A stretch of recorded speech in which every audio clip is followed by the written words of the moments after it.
When I was a kid, I loved the TV show UFO. Sort of. I'm Joe, and welcome to Starbase Nerdtron.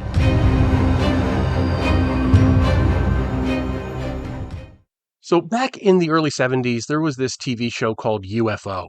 And even if you've never seen the show, you've probably seen the opening credits with this really cool jazzy music and really fast cuts to of different things in the show. And I'm enough of a fan that I went in for the Shadow Technical Operations Manual, which is really, really cool. And, if you're a fan of the show, then I definitely recommend it. I mean, it's got everything in it from Stryker's office to diagrams of the moon base and um, the vehicles and stuff, the interceptors, which were and the space intruder detector, SID. It's just all kinds of really cool stuff in here. And but in a way, this book is representative of the problem with the show because the show had a lot of good elements. It had really cool vehicles. They were all done by the same people who did Thunderbirds. They had the animatronic, not animatronic, the marionette uh, puppets and they would always have these cool vehicles doing stuff and they had special effects and things blowing up and they used that same technology for the show except they replaced the marionettes with live actors, so that's how you had like the UFOs coming in and you had these rover vehicles and submarines that launched fighters into the air and stuff. They had great vehicles and really cool special effects because a lot of times it was a little hard to tell that they were scale models being done by remote control. So they had great vehicles. They had great music. That opening music for UFO. I would show it a little bit here, but I'm afraid I don't want to get a strike. But if you look up UFO opening credits, you'll find it, and you'll know it. You'll recognize it.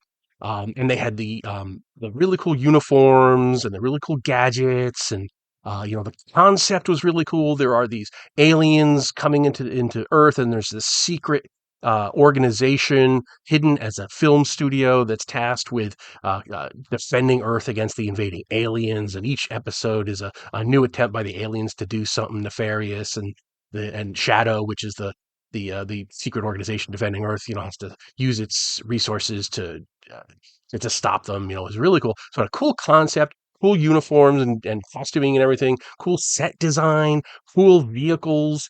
It had really a lot going for it, except for one thing. The stories were boring. Almost always. There were these long, long, long setups to a little bit of action at the end, maybe if you were lucky. And when I was a kid, I was like 7, 8, and I loved to watch the vehicles and the fighters and everything. Although it was a little weird that the interceptors only had one missile each. That was it.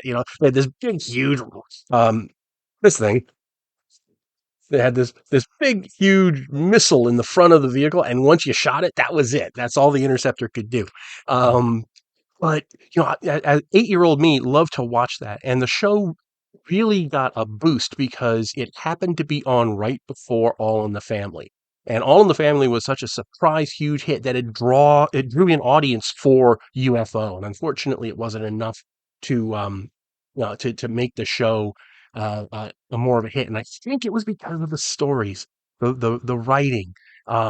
It was just there was a lot of quiet time, dead time on the show.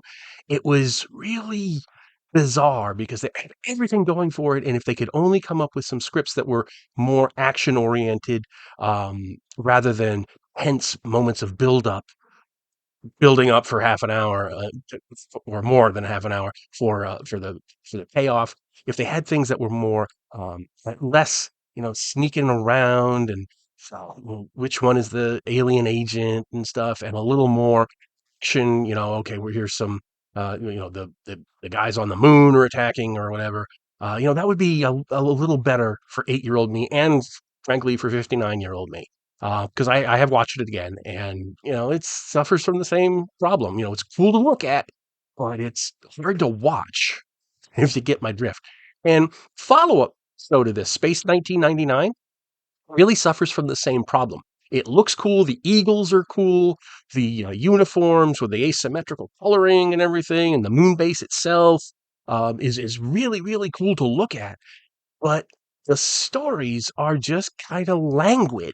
And it's the exact same thing here. And it was done by the same people. And they used the same technology for the special effects for the spaceships and everything. There were one or two. They did get a couple of really cool episodes that really moved along briskly and had good high concept sci-fi stuff, and those were the highlights. But on the whole, it was very much of a one of those kinds of episodes where you're left to wonder what's going on, and you have absolutely no clues as to how to answer that question, and you just have to wait for the end to come, and then they'll tell you.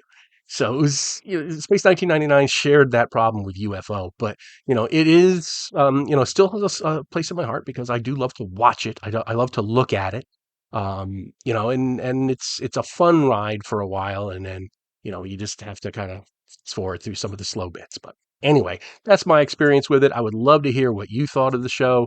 Did you ever watch it when you were a kid, or have you watched it now? It's streaming on a couple different things, I believe.